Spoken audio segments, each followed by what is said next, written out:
Welcome back to Empirical Animal Podcast Experiment. My name is Piotr Sel, and today we're exploring the rhythms of creative plateaus and breakthroughs with Giacomo Busetto, a fellow video maker.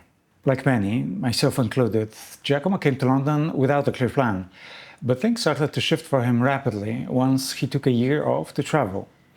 He crossed India on a motorbike, he discovered drone filming, engaged with the Psytrance scene as a gateway into the video making, and eventually founded his own company, Digitent Media. Now, 7 years in, having hit another plateau, Giacomo is creating a YouTube series to experiment and to allow the beautiful unexpected to happen once again. Let's get started. Giacomo, it's a pleasure to have you on the podcast. Thanks for coming along. Honored to be here. Special thank you, as you've been powering the podcast, right? Yeah, being the secret sponsor of this podcast. Yeah, exactly. So that's one thing, and then we both work in the video field, so I think there's plenty of similarities. Plus, there's my now adventure with YouTube. You just started creating content for that platform, and many other small and big things that we have in common, right? Mm-hmm. We later going to touch on the passion for woodworking that I recently rediscovered. But I think that the good place to start would be just the backstory, rewinding back, like what brought you in the first place to London, and how's that you engage with the video making, and how's that became your career? Well, I mean, yeah, it's been a bit of a journey. Let's put it this way. I don't think I ever had any connection with videos before. I moved to London in 2012. I always make it sound like a quite epic, but I probably actually was. I mean, I came here with like €700 at the time. Just like being hosted by some friends for like, I think it was less than a week. We were sleeping in their living room. It was like me and my Italian girlfriend at the time. I ran away from Italy, I'd say. I had a pointless degree in philosophy. I say pointless because I wasn't ready to study. I was never been a great student. I just did what society and parents wanted me to do. And so I wasted 4 years actually. Just like trying to study, something obviously interesting, but it's never for me. I just like choose it by exclusion, let's say. A university, I think, is... countries like the US, for example, I think that universities start to have like less of power, maybe even here as well. Like people should go and explore the world. If they're not passionate about going to study a certain subject, or they have the drive or something, it's better like to go work. Specifically with philosophy, right? especially where I'm about, yeah, philosophy. It's been a try.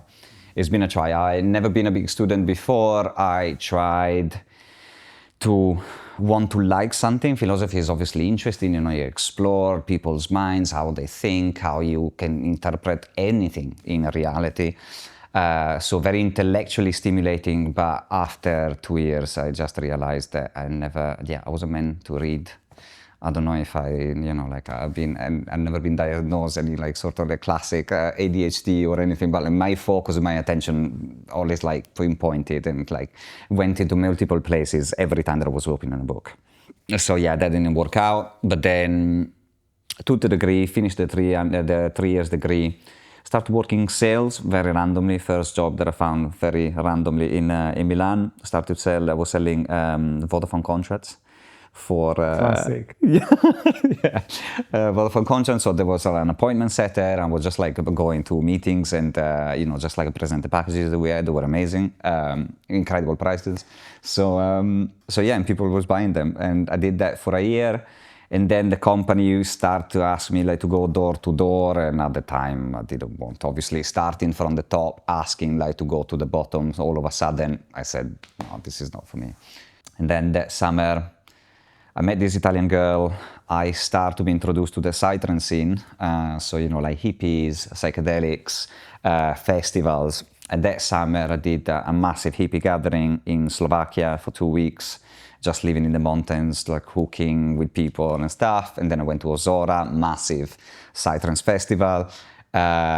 Came back from the summer, decided Italy is not for me.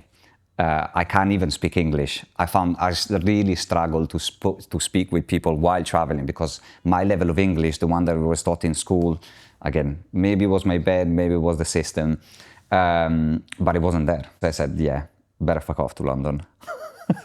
Let's go to London.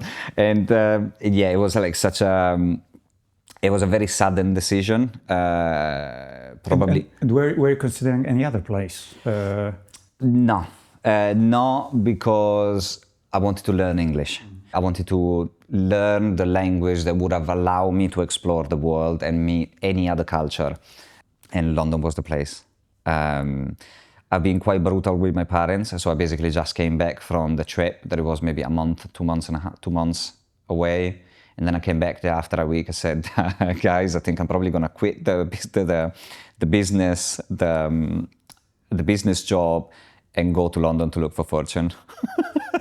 And my parents didn't take it very nicely when I said that. They were still hoping that maybe like my father, or, you know, I could have found like a nice job, an office job, maybe marketing, something like that. So yeah, the idea of having me to go and serve paninis, sandwiches, while learning a language probably wasn't the most ideal. That's what maybe they weren't expecting from the firstborn son. And how did you feel about that change to kind of step down to do you know, less demanding, you know, more kind of basic entry-level job? You know, I was young. I think yeah, when you're young, I've never been afraid of working. You know, like 10 hours, 12 hours a day. Just give it to me. Just pay me, but just give it to me. I think the thrill of going to London with my girlfriend all the time and then explore a completely new culture, a way more developed country, learn a language, and then just leave. I was probably eager to move my hands to do some sort of work after 4 years spent trying to study and overthinking too much. I couldn't wait actually to go and do something. You know, have a proper job, earn my money. Explore a new country. And that's interesting because I did a similar thing when I quit the architecture studio where I was working after I decided that, you know, like for me that just is you know, that kind of vision of future is like a prison, and I had my like gap year and a half in a row, and I did the same. It's like where did you study architecture? Well, I did 1 year in Milan. It's for exchange. Okay. No swearing. Exchange. So that's fine. It's fine. Yes. We keep it real. Yeah. Okay. Yeah. So I came for the student exchange program to Milan because I wanted to run away from Poland, and then, you know, that was like the only other place I knew. So then I went back. Okay. And I worked for a year and a half before, you know, I understood that, you know, it's just not for me. And then took a break, but for me it was more, you know, I needed time to reflect what to do next. And in that period I needed desperately a job that would have, you know, fixed hours and would be not demanding, like in the terms of like putting stress on me. So I had, you know, all the freedom, and, you know, I was working in the evenings. I had all days for myself, and it's like I was, you know, seeing sky, I was seeing people on the streets, and, you know, just realizing that, you know, I didn't have any of that for like a year. It was quite crazy, but yeah, back to your story. Yeah. So now you're in London. I'm serving sandwiches at a place in Soho. I'm getting paid. I was at the time, I think, like £5.50 an hour or something. Fast forward, I've been working in restaurants. I've always been a kind of waiter. I started to serve like sandwiches at the beginning, then working in Winter Wonderland for some time. That was serving like pork sandwiches for a month and a half, and then I started in a cafe, and then the restaurants work for the next 7 years. On and off traveling, sometimes like I spent a year in India once in 2016. And then, yeah, I discovered traveling when I was 28 by myself. I did the first solo trip I ever done in my life. And why I haven't done that before?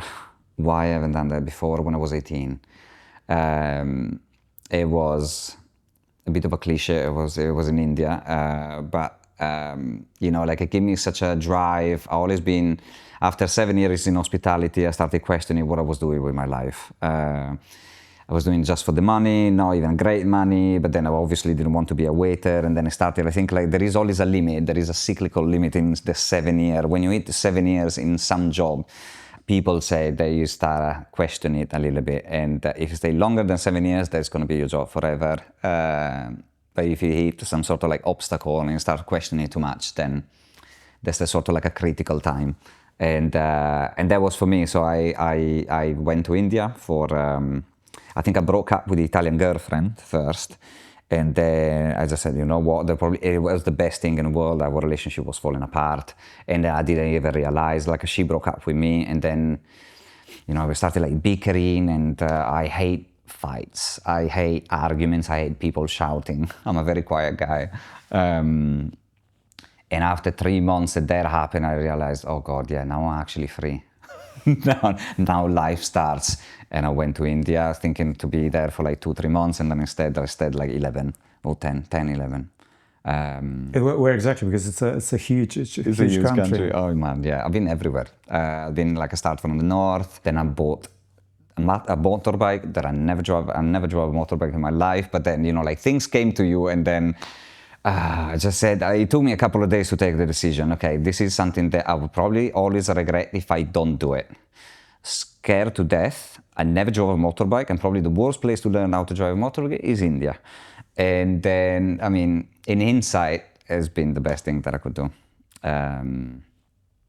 And I drove a lot, so I went from the north, just like the west, and then to the south, and I drove it out to Goa, stayed Goa for a month.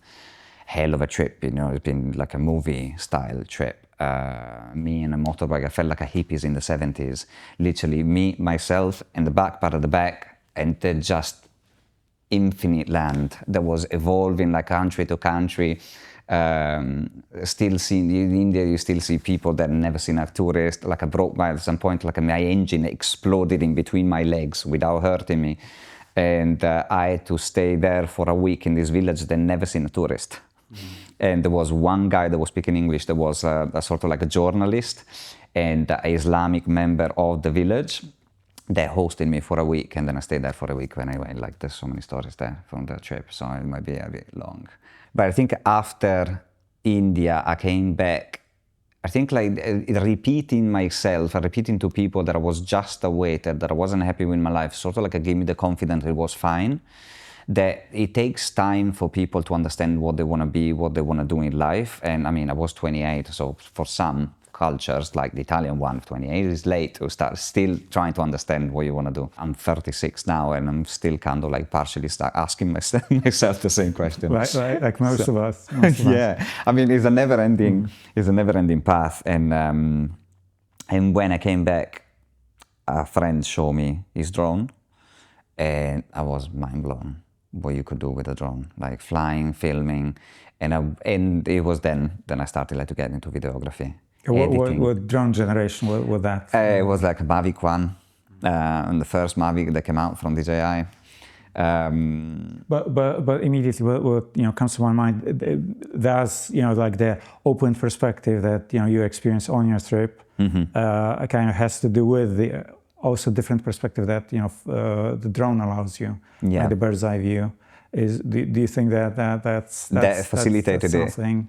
I don't know, actually. Well, I have to say I made a sort of montage of my whole trip of stuff that I was filming with the phone, and I don't know if that was already like sending me to the sort of like this vision that I can actually create living things when you make videos. But I think, yeah, that was like the drone perspective, the video opportunity. I think it was something I said, oh, maybe there is something here. Maybe there is like a whole industry that I can discover. Maybe it can give me a different work than being a waiter. And so I slowly started with that. It didn't go very well for a few years because the drone industry was, obviously I had no portfolio. I was probably making tons of spelling mistakes in the emails that I was sending to people, trying to get some work. And so that took a little bit. And then I understood that probably I couldn't have made a living just using the drone. I had to get a camera. And then I think after 2 years, I went to Indonesia. The Phantom 4 Pro, so it was like the beast of a drone. That was just had a backpack just on its own. So I was wearing like my own backpack, the drone backpack, and a camera. I went to Indonesia, and then I started learning proper editing, started like exchanging services for accommodation, tours, and so I think that was probably the start, 2017, 2018. And at that point, did you have any like interest in actually, watching, consuming that kind of, travel content? Was it something that was imprinted in on your mind, or was like brand new? I think everything was quite new. I didn't still have a precise idea. I was kind of like jumping on what I could do, what I could probably make a living with instead of what I enjoy. I always had this sort of like a very practical vision that I still have today of my whole videography career. Obviously, I love traveling. Obviously, the market was saturated even then. But still, I think I always appreciated the fact that like with videography, I could learn the craft while make a living, which probably wasn't the greatest thing for clients. Not always, at least. Obviously, your first videos, I will never be like the best. But yeah, I mean, I've always been a hustler somehow. And so, yeah, the jobs slowly, very slowly start to pick up. And then, what was I think? I met a guy randomly on the street. I was doing a shoot for a cafe once. I was doing a time lapse on the street. And this guy said, yeah, you want to come and make a video for me at a Psytrance night? I was already into Psytrance, as you know. And that was the video that just like opened my career to a very, very quick step up, because there was no videographer in the Psytrance scene yet in London. Very weird. I've seen like there were like some people that did some videos in London, but nobody ever done them regularly. And parties were loads back then. And people were kind of still making money out of them. So yeah, that was the door that was open, and to the career, to my underground rave festival videography career. That was the start. That's nice. I mean, here, like interesting thing, I think side note would be that you yourself and the bunch of friends we have in common, specifically Adrian, that he's the link between us, right? That's so big thanks to Adrian for connecting us. He's been saying that it's a very particular crowd. It's fast-paced music, but it's very peaceful at the same time. And so as weird as it might sound, yes. So I mean, I've only experienced one of these events. It's completely new field for me, but this little kind of niche of a community. Yeah. Who are these people? Like what's then the bonding force? Yeah. I mean, Psytrance is a type of music that I discovered originally in Milan. I think like I never been to a club in my life until I was 18. And when I started to go to university, and I started like to go clubbing more.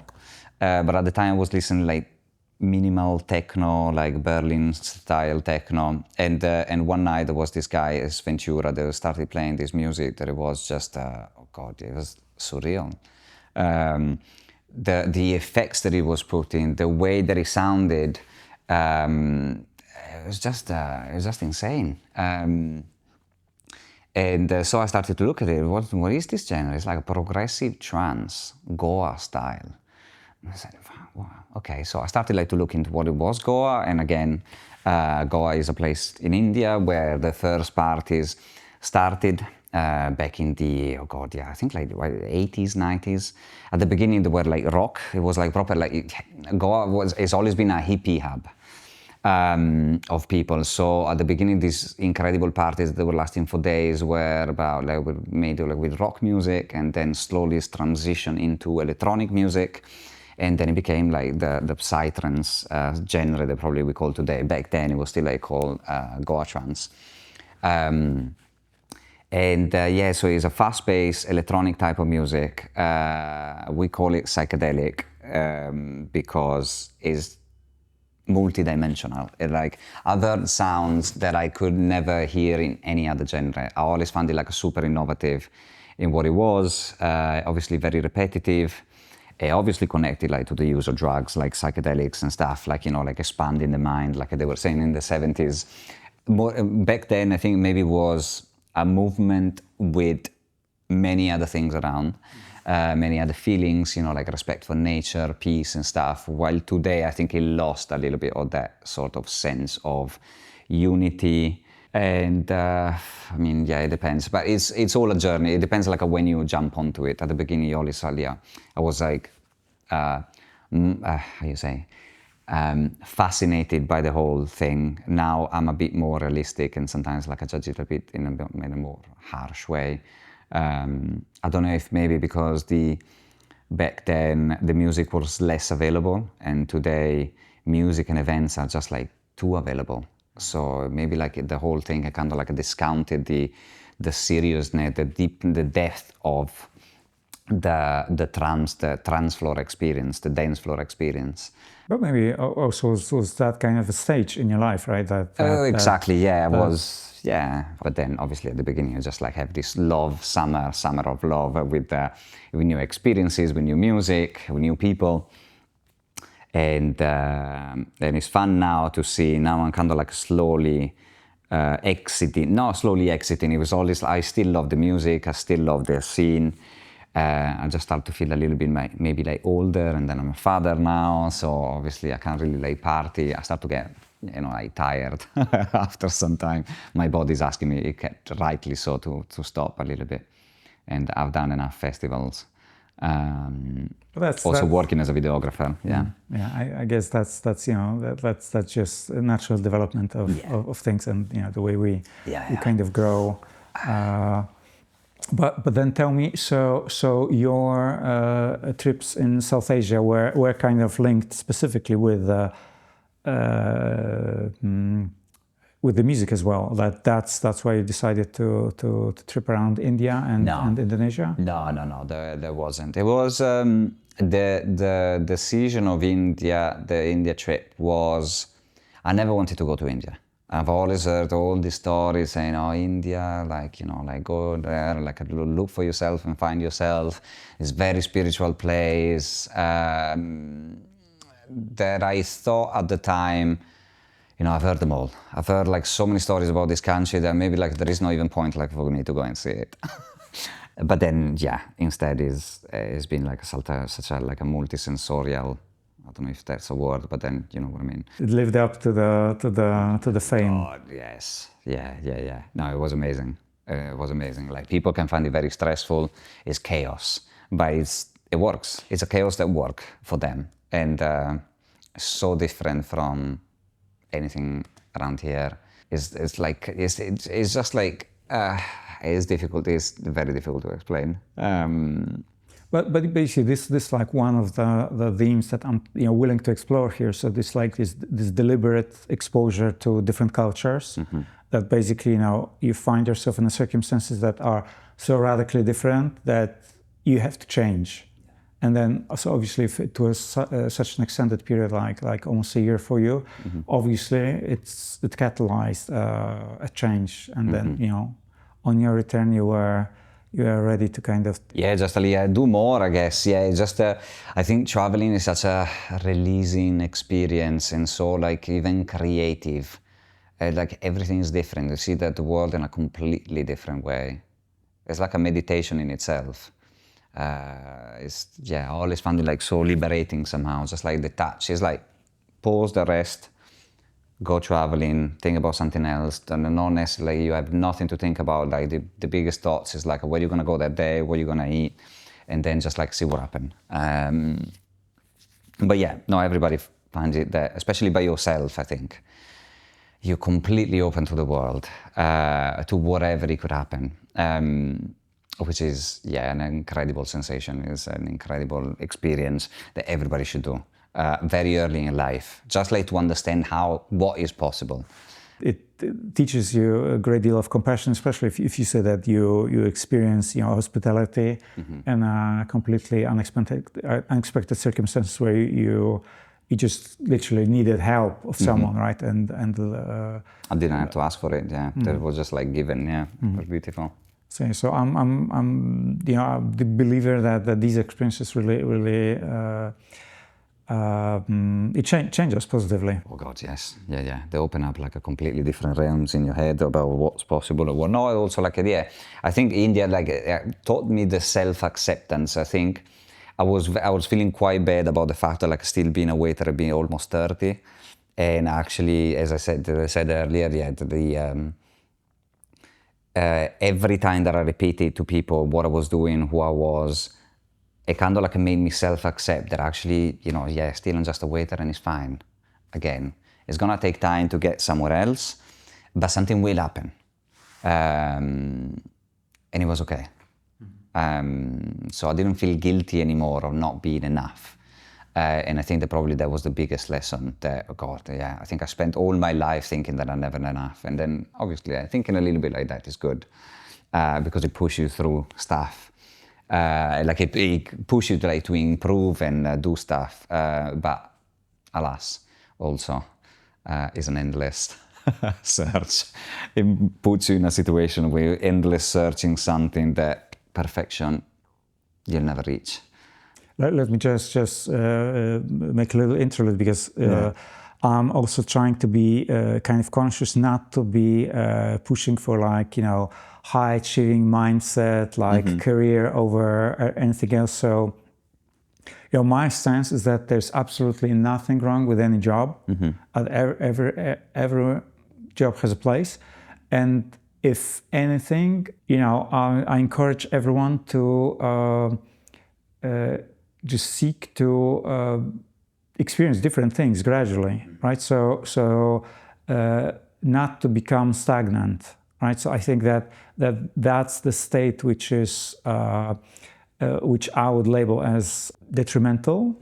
That it's not doing you any good, but there's so much good stuff to say about a job which is like I experienced myself. So I really needed for a period of time this on one hand security, predictability, and something which just wasn't stressing me the way that my previous job was. Where I didn't have to spend sleepless nights. So what was your previous job then? So I was doing mostly 3D renderings. Okay, so like properly work as an architect. Okay. I mean, so that was more like assistant position and of course, software operator. So you could say that kind of specialized, but still effectively that means countless hours, and computers were so much slower at that point. Anyway, also it's there's nothing wrong with that. The most important thing is to be aware and to make your choices consciously, and not to feel that you're in a position where you're completely helpless and just I don't know what is the solution. I think is because you inevitably always ending up to, or at least I do, to compare what other people are, not necessarily what other people are, but what's available in the world. I think we live in a world where everything is possible and we can do literally whatever we want, but then this multitude of choices sometimes it just sends you ahead bananas, and it just paralyzes you. And I think for me, I feel that I can get in a situation in which I feel stagnant, my situation feels stagnant very quickly. And so, and then I need something else. And then I need to find something else. Then I want to change it. And but then that's like an attitude that you develop. So probably something which is a part of who you are as a person. But I would love to be more content of what I have and what I do sometimes. I so envy of people that are passionate about what they do. They're very happy with what they're doing, even if they've done it for years. Because instead I feel that I'm always lacking something. I can always achieve something more. I can always do something more. I can always earn a little bit more. I can do something better. And my stuff is never really there. But you're also a curious explorer, Yeah, right? of course. So, But you have so to. that's a good attitude. Yeah. So maybe this is a good place to kind of move, kind of jump years ahead. So right now, you're running, a proper Successful video company. making business, exactly. Production company, whichever way you prefer to call it, and now. What does that made you decide that you want to start creating content on YouTube and switch the sides, because this is similar to the move that I did, and for me the primary motivation is that these experiences help me discover another facet of myself and help improve the communication that all my life has been kind of challenging thing. Yeah. And so I purposefully put myself on a spot where on this side of the camera. Objectively like really stressful situation. Now this is the 7th episode, so I'm feeling quite used to it, and it doesn't feel so weird. Definitely now I'm kind of continuously kind of judging my performance. Of course, yeah. That's yeah. So that's the next thing to get rid of. But it's like the learning curve is actually really quick. Like I wasn't expecting that it would go so fast to feel from absolutely having the moment I on the first episode I turned the cameras on, it's like my mind was blank. I didn't remember my name anymore. And so this is changing. But then so that was just like my perspective why I decided to do the podcast. And another thing is that I want to have more in-depth conversations and share those rather than just short cut down versions, extracts of the interviews I've been doing. But yeah, like for you, what is that kind of push you? God, yeah, it's I think there is many points that I'm definitely gonna forget some. Obviously, I'm a videographer. I work with cameras, and I think I got to a point in time after 7 years that I got confident enough, like, to have something to say that might interest to some people. And YouTube is a skill that I think like any sort of business or any person should develop eventually. Not really to be on the spot, like to be famous, to become a YouTuber, to hit monetization, but just like for the practice of being able to talk better, for example, to speak about people and to be actually seen by the rest of the world. We live in a society where I spend 10 hours a day in front of a screen most of the time when I'm not on shooting. And is good. It's just like another way of creating community, like be seen by somebody else. And then the way that I'm doing it now, I'm still playing on a easy mode. I don't have much time that I can dedicate to it. I just had like a 5-month-old baby. And I have obviously like still my work and job. And so I hired an editor that is doing the edits for me. Because otherwise that would take me ages.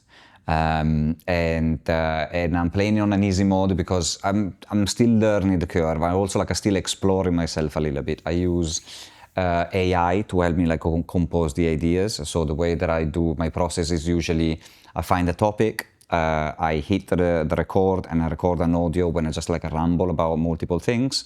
I use AI to ask me the right question, the right type of questions. Let's say maybe like how to approach a business when, for example, like to pitch them videos. And I asked, like give me like a series of questions that I could answer so that I wouldn't be able like to do it otherwise if you wouldn't ask me somehow. I wouldn't be like, my mind wouldn't be like that organized. And I think when you do it in a sort of like audio mode, you couldn't be more in the spot, in the moment somehow than that. But for me, I find it quite difficult to organize topics and subjects, and so I just hit record, I create an audio, and then with all the answers, that is ultimately me, and then I re-edit it with the use of AI. And I mean, yeah, I love AI for this. So basically, you're using AI as a sort of a coach. As assistant, yeah, oh my God, yeah, I'm using it for everything now. I'm using it, I don't want to say it as a therapist now, but then yeah, we talked already about the app that I'm using, and I'm using it every day now. So it's a journaling app. And at the end of every day now, I just record something, an audio. There is the option of having a call, and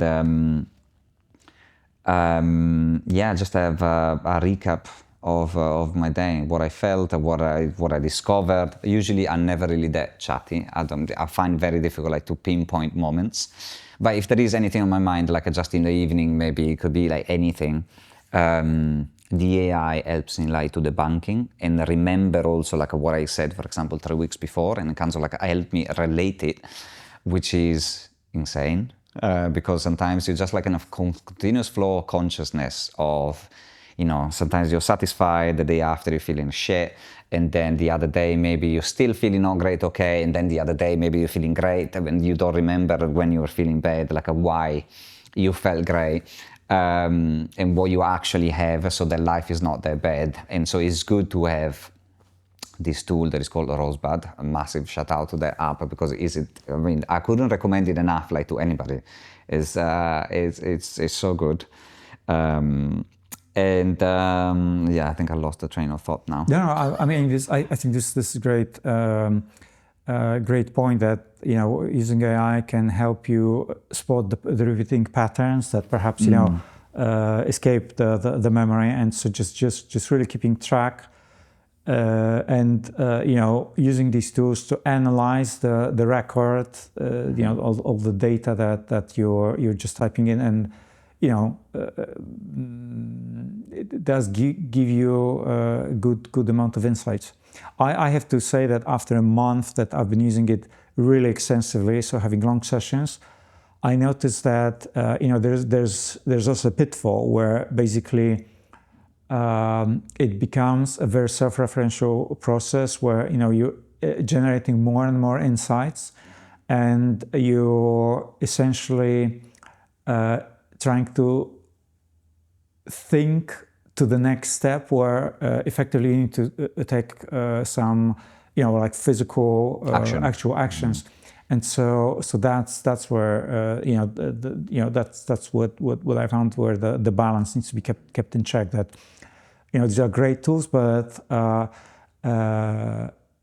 it's never that knowing things, no matter how deep they are, that's not the solution, because you still have to introduce some habitual change, and eventually leading to like a behavioral change, and then you kind of upgrade yourself. Yeah, that's true. Yeah, you're using a different one also that is more for the creative sort of process, but then I guess you're using it similar to well. Yeah, I mean the one I'm using is called Cortex. But yes, so for me the most important thing is that I can write multiple things, and then analyze both the kind of stream of consciousness, like you were saying, writings or recordings, and then just mangle it together, blend it together. But I'm not using AI to generate this I think is also important, that you're not using it to generate content from scratch.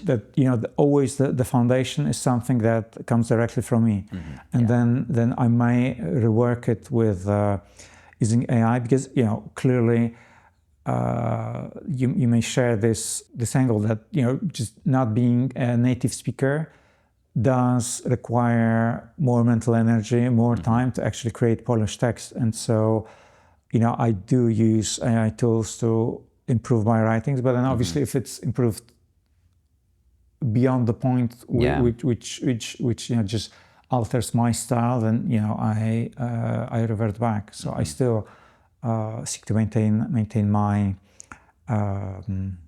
kind of tone. Your tone of voice. I think there are prompts as well. I don't like when I started to make it a bit too cringy and stuff, which it obviously does.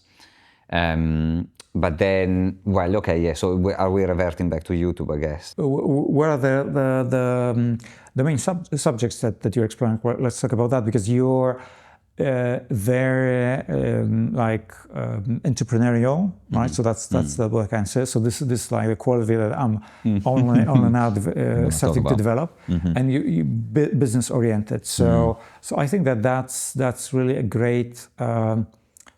It deserves to be highlighted, right? And that's is that like the main focus for your YouTube content? For the YouTube, okay. So I think YouTube now. So I'm saying that I'm playing in easy mode because obviously I create scripts, and so my content for now has to be very scripted until I get the hang of it. I'm not entirely sure what my YouTube style and channel will be. For now, I just want it to be on the platform, talking about something that I'm quite confident about. There are not many, many subjects that I am, and just start and get the practice going, and try to get a week, like a video a week out. Continuously for a long time, and then in the meantime exploring different things, and then try to understand also like what I can talk about. So my stuff is all about videos in general, videography in general, but yes, seen more maybe sometimes more from a business perspective. So I am. And it's good that you said that is a positive thing. I think like it's a kind of like a positive and negative. So. My videography journey is at a point in which I like to find clients that pay good money to do the stuff. I don't feel myself sometimes like passionate enough, although I obviously have all the camera, I have all the gears, and I love filming videos, but I'm not passionate about the craft enough. And so I think that I'm trying to develop a more business perspective that one day could potentially allow me to run a video production company or even land onto something else. And so that's why I'm quite interested in sales in general, in business in general. I'm listening to a lot of podcasts, business podcasts, and that I found really fascinating to hear the stories of people that just like sometimes made it from scratch. They started any sort of business, the way that they've done it. It's kind of like the similar story that we have as well. Like as an immigrant, we came here with not much, and then I try to look and make something of this life somehow. I think the business and sales, business is kind of like the way to go. Sales is a skill that everybody should learn. Because it's just good like for every it's good for every industry somehow. Sales, not bullshit sales. But then But it's like, I think it goes beyond, because effectively, like even if we're having like casual conversation, it's still a form of like selling the ideas, right? Like presenting things, like things that I don't know about, and it's like your ability to present it as something interesting, right? Like say a motorcycle trip in India that would never pass through my mind, right? And so you did pitch the idea as a fascinating concept, right? So it's exactly the same thing. And so because many people and like arts creatives like they disregard that, seeing that that's something sleazy, something and where some people may even consider immoral, but it's just nonsense. Like this is simply a conversation capacity, and being able to voice what matters for you and where you see the value, right? So it's I think has second bottom. Yeah. I think it's complementary somehow, and obviously I'm very jealous of all the artists and creatives that love the craft the way that probably I don't enough, and so that's why maybe like this led me in time to focus more on this. Also, I mean, I've had my 7th year of videography career, and which is a year in which I started questioning everything. And so it's a couple of years that I keep saying that I want to try like a different business venture. I would like to start something else. I still have no idea what it could be, but then, for example, YouTube and videography in general, the fact of like presenting things visually and tell a good story is a skill that, for example, will always serve me well. will serve in any industry, in anywhere I'll go. And so, hence again, the fact that I wanted like to be on YouTube, and I want to start there. And even if it's probably not the right time, I don't care about views, I don't care about subscribers. I just want to do it a little bit for myself, a little bit for the potential clients that could see me, or even just like people that they want to get an idea of me.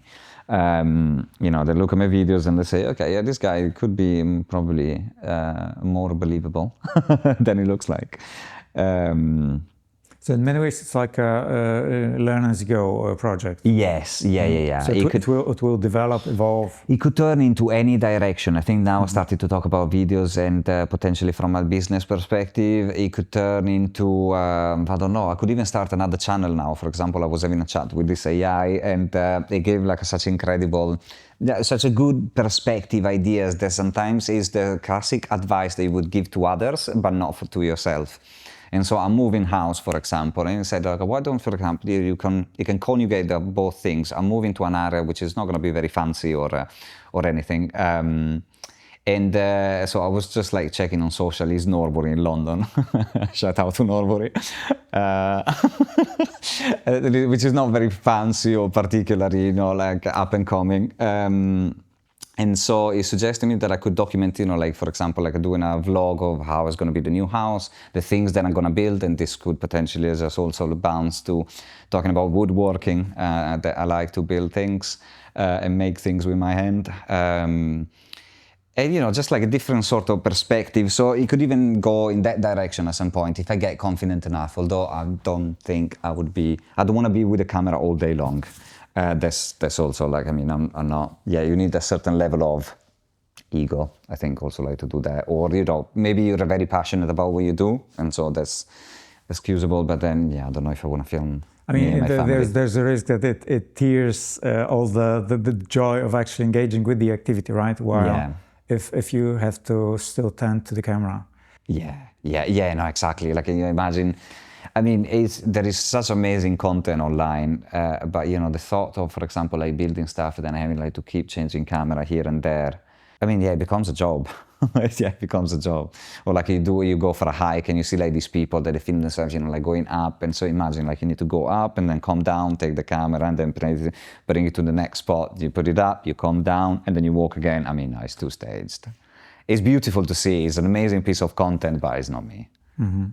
Yeah, I mean that's I think really good point to make. That you know, so it's the same. It's like for me, like podcast is my medium, and like the form of content that I consume the most. So I like long form conversations because it's like I'm provided with like raw, unfiltered information rather than extracts, and then I can make sense of it. And also, like, it gets you to hear first-person like stories that you never thought of somehow. So there is always like the learning. I love podcasts as well. Like I consider podcasts like the best friends that I never had sometimes, because it's just like open windows and I mean worlds that I would have never expected possible.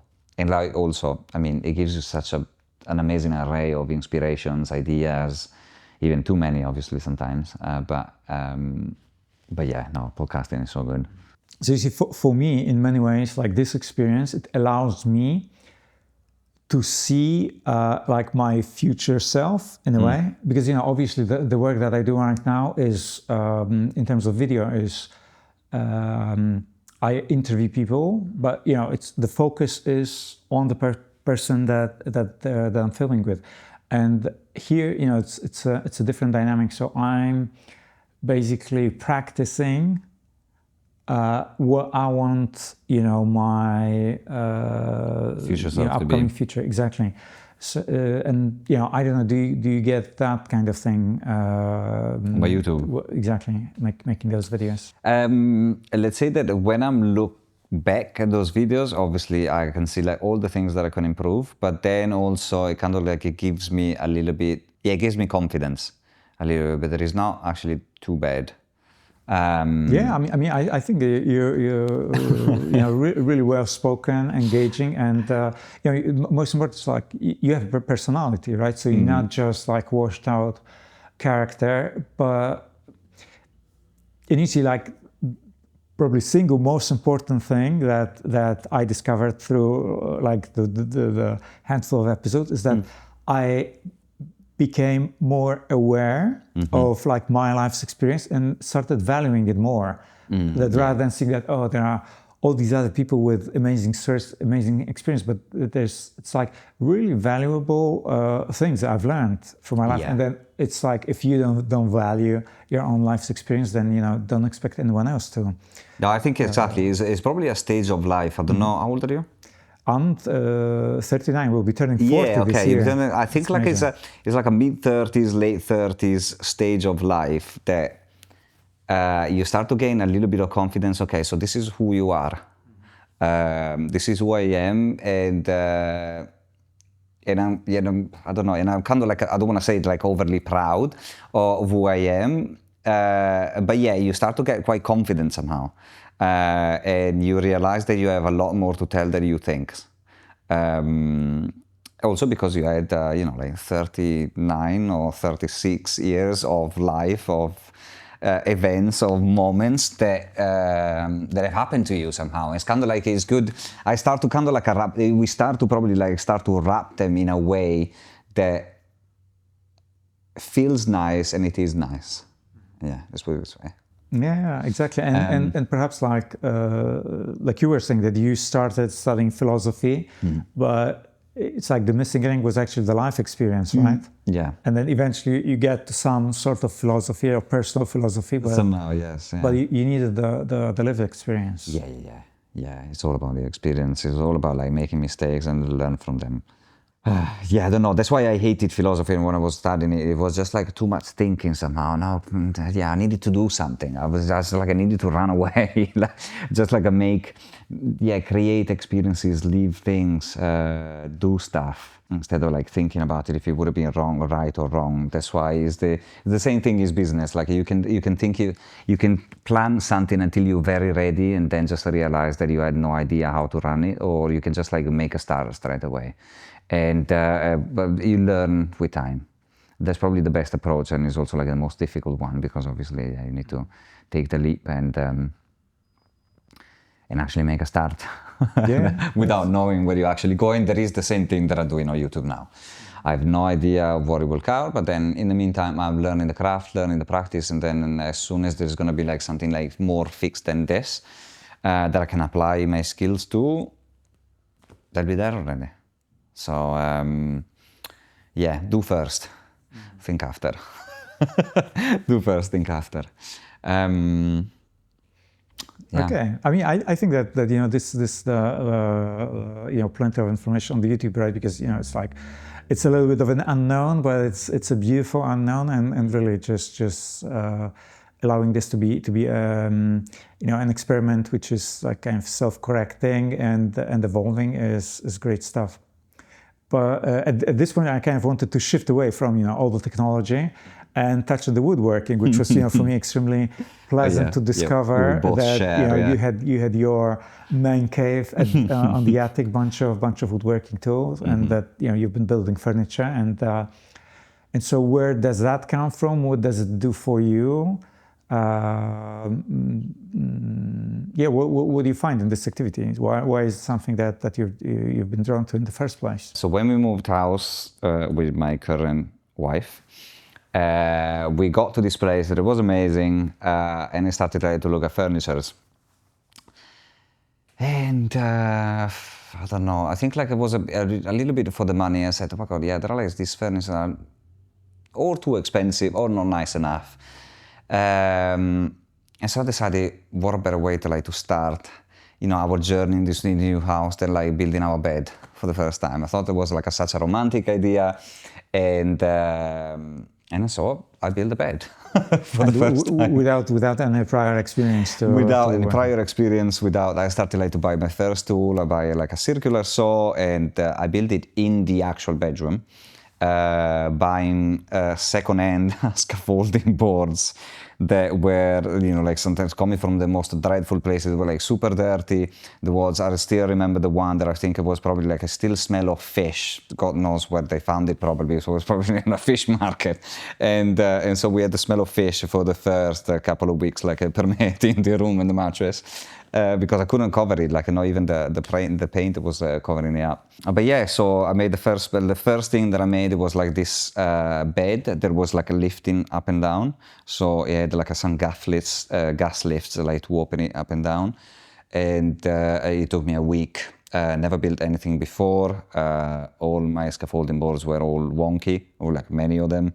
I kept mistaking measurements. Angles. Obviously, the plan I didn't even obviously make a drone. I just had like some images similar to what I wanted to do, and then just like start to get the hang of it as I was going. So it made me swear a lot. GD8, it made me swear a lot. But then the end result was amazing. Just like a full, nice, beautiful wooden bed. First thing that I made in our house for our new life together.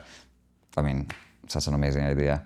And so and then I built like tables and desks and shelves and whatever we needed basically. So I always liked the idea that I could potentially, again, same things with YouTube, a useful practice somehow that you can use and for anything somehow. So it's an amazing skill to be able to do things yourself, to build them physically.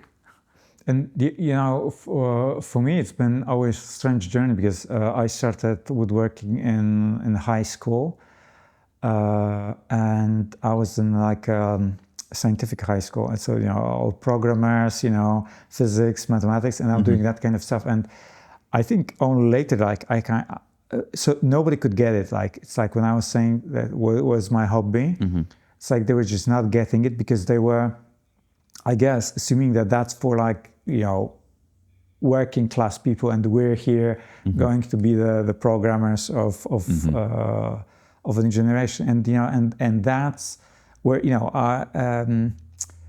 that was like heavily glitching on me, and I basically stopped that until at some point, because I always was into arts, drawing, painting, and I wanted to make woodcuts and to get the very soft wood. I made a friend with a craftsman who had a workshop, and he gave me some scrap boards, and then I would start coming, visiting him, hanging out, and that was for me like fascinating experience, like seeing this guy who was in his like late 50s, gradually approaching his retirement. So I've never been like an apprentice, but I was seeing actual like really extremely skilled craftsmen who was making antique furniture. And then, amazing. Out of that, I came up with the idea of making guitars. Because I really liked to make things which had like a utilitarian purpose, like things that would be used for something. And I think the same goes for furniture. I think I never had the courage to take on like such a large scale project, because with the guitar it's like you're fiddling really with on like a microscopic scale compared to furniture. But I think you do it out of necessity somehow. We needed stuff, so I said why not building it. And then the scaffolding boards were like super cheap, were like £10 each for like 2.5 meters, 8 or 9 foot I think. And then wood is such an amazing material.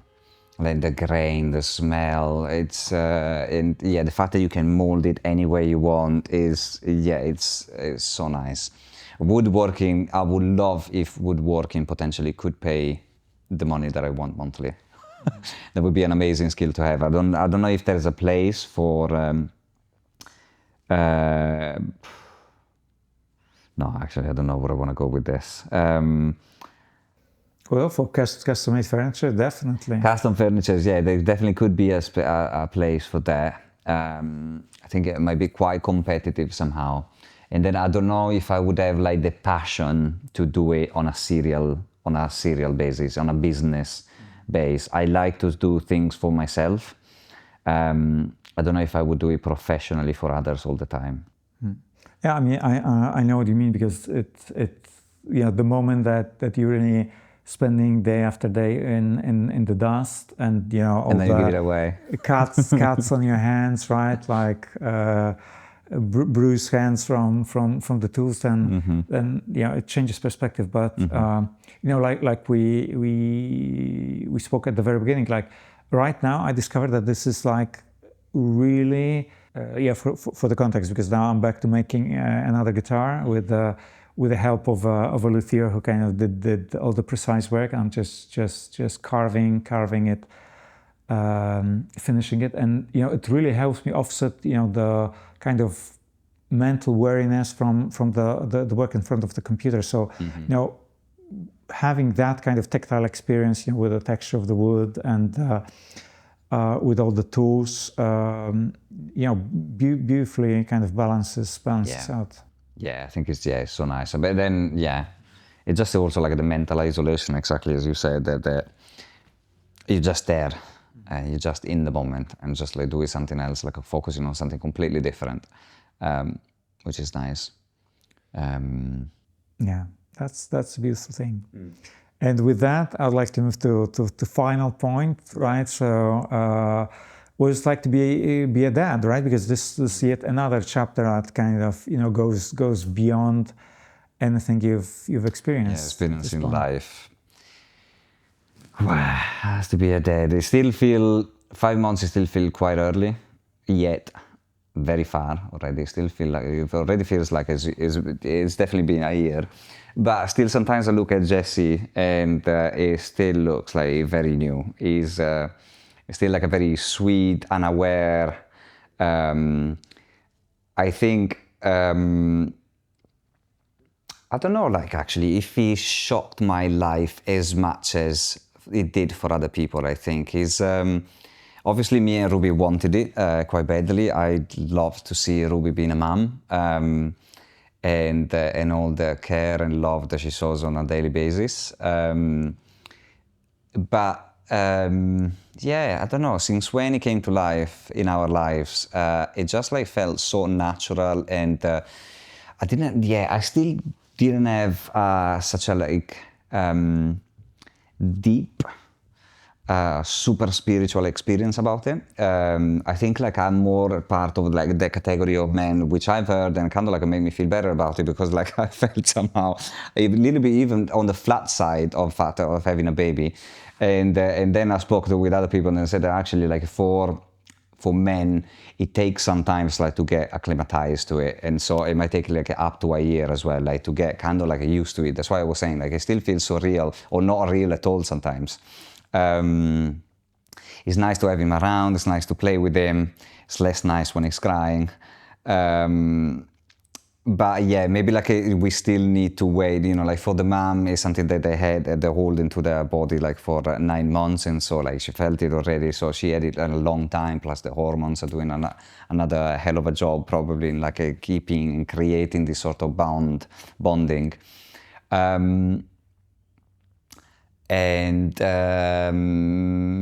I think maybe for men it might take some time until when he's gonna start to be a little bit more, like on the move. You could do stuff together and be a little bit more responsive. I don't know.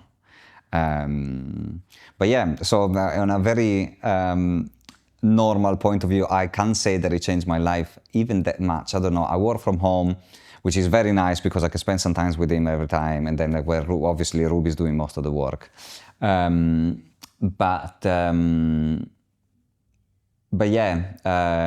Also like I'm seeing every day.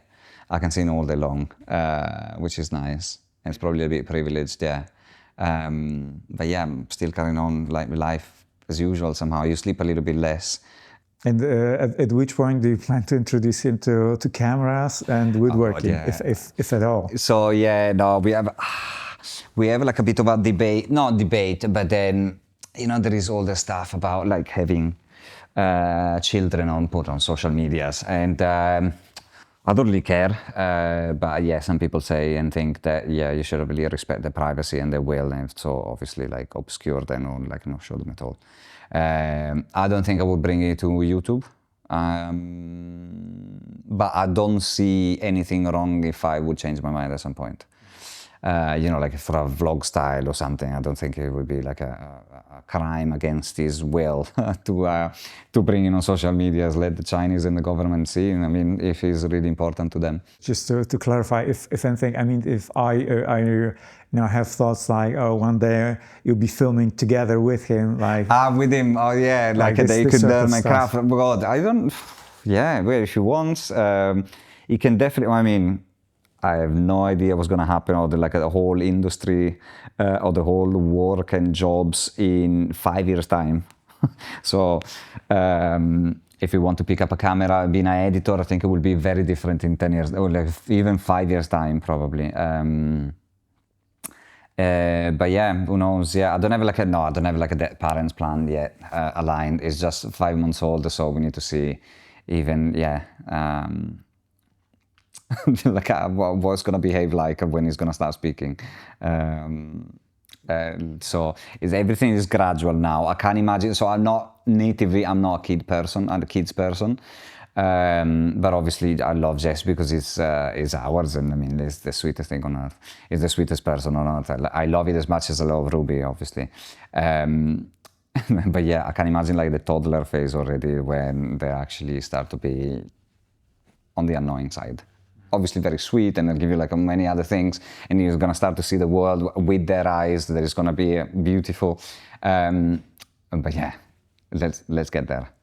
Let's get there. I'm quite realistic about and practical. And what's your views on, because you're Italian, Ruby is British, so raising now a child kind of bilingually, like are you recognizing the importance of teaching him Italian? Oh, yeah. And Oh yes, of course. Yeah, I think like it's just gonna be just even for the fact that his brain is gonna function better just by doing that natively somehow. I'll have to swear less in Italian, obviously, when he's gonna start understanding swearing, which is a good thing, I guess. But yeah, I'm already speaking in Italian to him. For the amount of time that we're going to spend together, I'm probably going to speak Italian regularly to him, and he's going to learn English in school, and obviously from Ruby. And Ruby's also been trying to learn Italian for a very long time and still didn't manage. Maybe she'll learn as well. So yeah, it has to be bilingual. Maybe one day he wants to go back to Italy, for example, or just having like the option and the skill of a second language. I think is such an amazing tool or element that anybody could have, especially if he's so lucky to have it from birth. Yeah, I mean, it's a crazy time to be a kid, right? Now it's like, yeah.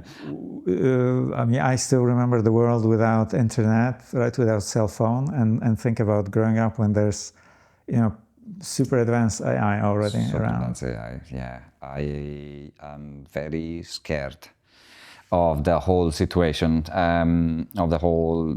I mean, it's incredibly exciting. But yeah, AI is just gonna like change the world by a lot.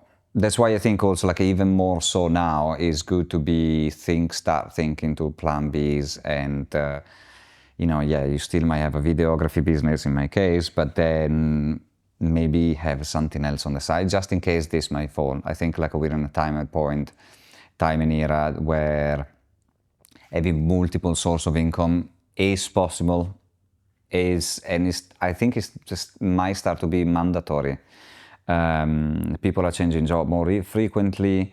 There will be less jobs available soon, as there is already now. So, oh my God, yeah, for Jesse, I have no idea what the world is going to be like in 20 years' time, when he's going to start to go to work, or obviously, or maybe earlier if he wants, maybe just like quit. Well, that's going to be the only world that he knows, right? 100 years ago, people were saying exactly, the same thing. Maybe you're not going to even have to work. But anyway, I think that especially in like the kind of climate of fear around AI, I think just viewing it that this is technology as such is neutral, and it can become your ally if you take some time to just get used to it, right? And it is for extended time present in our life. So it's good to befriend it and just help yourself. Really. I think if you work for yourself, if you have your own business, I think you can take it this lightly. For people that work in offices and do repetitive tasks and and do stuff with the computer, I think that for them they might not be that safe and confident in AI, to see AI as an ally. I see even sometimes even for me now, there are AI tools that are coming up that they can do our job in minutes instead of days, which is a good thing. We can still leverage that at present, because people sometimes they can still think that we do things manually when instead we're using AI. Because there's still the sort of we're still in a transitional period somehow. But when all these tools they become public and people get to know them, maybe your charge per hour will allow to do a lot more in a lot less time, but for the same fee. And so, I really don't know how it's going to pan out. Well, I as a part of my mission, I recognize just raising awareness, to my best around these things, and just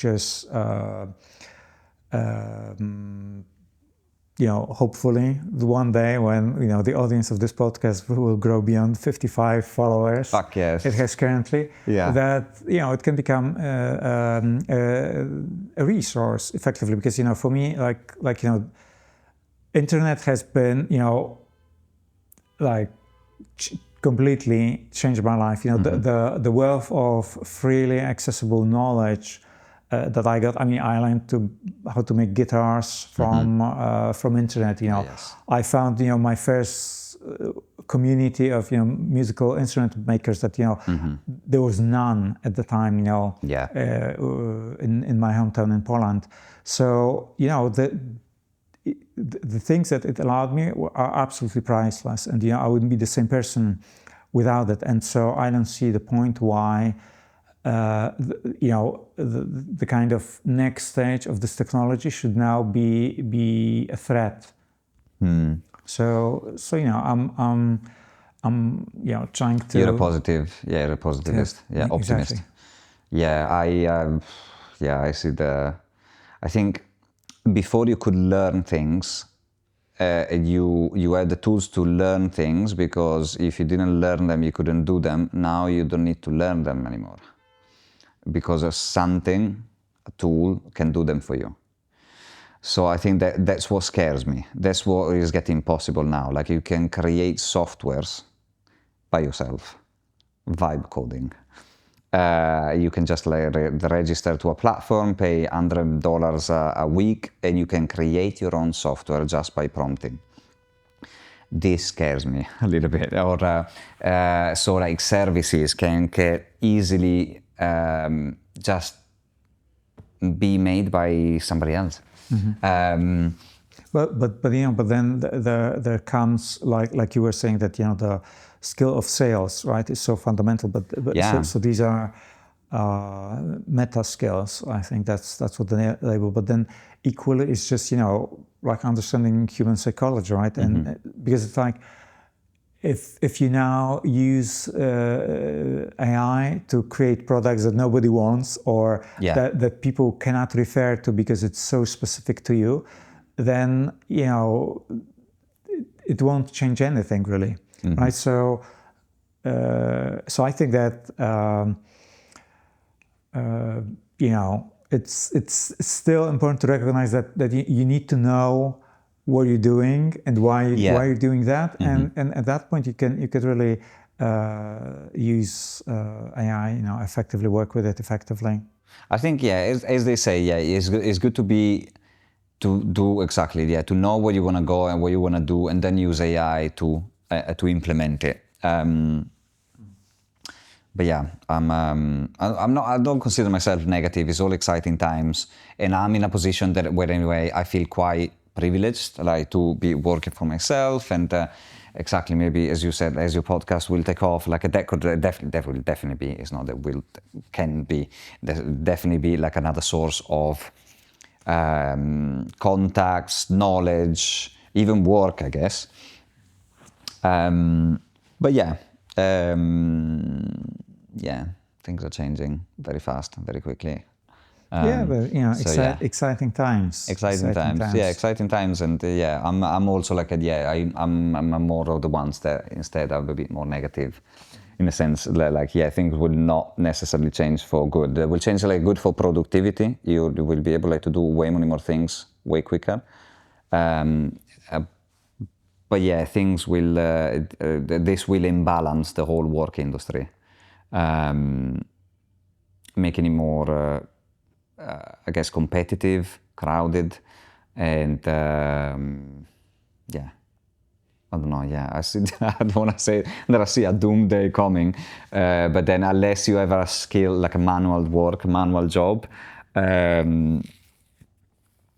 Machines can do the work by themselves now, without you learning it.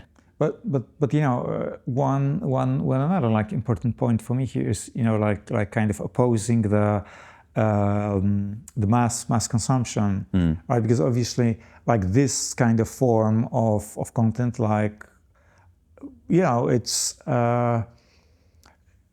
not easily digestible, right? Someone has to have a good amount of time, right? So in the same time as watching one podcast, you could be consuming like thousands probably of like TikTok reels or whatever that is, and because that kind of intensity of transmission of information, I noticed that doesn't work for me. I'm intentionally trying to slow down the pace and effectively underscore like the connection, right? Yeah. And so really like this what this podcast as a space, so to say, is meant for. That it's fully human also. Yeah, So like there's always like new layers and things that go beyond, and it's like, who cares that the machine can spit out all this content if there's if there's no relationship, right? Like at some point, like the hunger for knowing more, I think gets satisfied, and then it's just pointless. It's like it just gets your mind fat, like consuming all. Yeah. No, of course. Yeah, you probably have to slow down. Yeah, we'll see. Well, anyway, so it's like open ending, I think, for this one. Yeah. So it's like hopeful, but it's a big unknown, and that's just what these times are about, right? Yeah. I think who knows? I think my fear is that people will choose convenience and cheap towards content that might cost more. No, not in the sense of like a podcast, but then I'm just talking about like any other stuff that can be made with using AI. But then of course we're also learning how to interact with it. And right? then you learn to interact. Yeah. So this stage of adapting, where the technology develops faster than we actually adapt and understand it. Yeah. In terms of content, for example, there is this idea that I started seeing circulating. It's obviously music can be entirely made with using AI now. It can adapt like almost real time to like your taste. And people were saying, like in this podcast, they were wondering if people would actually care at some point. Would they prefer a playlist that just adapt to their taste and then it keeps churning out things that actually the user like because of the adaptability given by AI? Or they would go and prefer like music that is made by humans that sometimes is not perfect and stuff. And then it's kind of like that question, I feel somehow, that you're gonna choose like something that is not perfect, and you have like to like look and search and stuff, or you're gonna go for the playlist that is just like endless, like adapted to your taste, exactly what you like, but it's made by a machine. And it's scary, the answer. I think the answer can be quite scary. You could say at the beginning, obviously, yeah, you always go for the music that has been made by, but then eventually, are you gonna care? Or you just want convenience? And not just convenience, just like the beauty, there is something that you're listening that is made for you, like knowing your exact taste. So, yeah. But I mean, but then the pitfall is that you will never be exposed to something new and unexpected, right? If it's always will be based on your like established taste. Yeah. So, well, it's based, but you pick your taste somehow. So I guess like the taste also like changes over time. At some point, like you can listen to a repetitive genre of music, and then at some point you're getting bored, and then just say, no, this is not good enough anymore. But yeah, it's true that obviously exposure can change. I mean, even that, I guess, I'm sure they can be implemented. I mean, talking about music specifically, I think, I believe that more increasingly just the experience of actually playing will like gain more significance, and not in terms of like being a recording artist or even performing, but just like like experiencing it, and then that's you cannot replace it, right? So only you with your hands, with your mind can partake in it, and No, yeah, that's super important. Yeah, this whole speech, it wasn't like to destroy the music like the music passion and stuff. This is something that I'll also want to, like with Jesse, like to pick up an instrument, just do whatever it feels like and do it. This is just the creative process will always be innate to humans. It will always be part of the human beings as a drive. It's just it's just what the whole surrounding is going to be like. Well, we're gonna find out. We're gonna find out soon. We will find out. Yeah. So I think this is a good note to close with. But before that, do you want to name the places where people can find you? What's your YouTube channel, most importantly? So my YouTube channel is still called, I was planning on changing name, but it's still called Digital Media UK. I can't remember if I added the UK. On Instagram is Digital Media UK, and on YouTube is Digital Media only. That's your media company? Is the name of my video production company. And then, that's it. Otherwise, like on LinkedIn, Giacomo Busetto. If you want to work with me, I don't post that very much. I don't really play the LinkedIn game, but then... and you're picky in terms of clients, but yes, if you're the right client, if you're the right client, if you got the right project, I'm waiting for, I think like, I mean, this is another topic, but I'm waiting for the right client coming to me with the right type of job.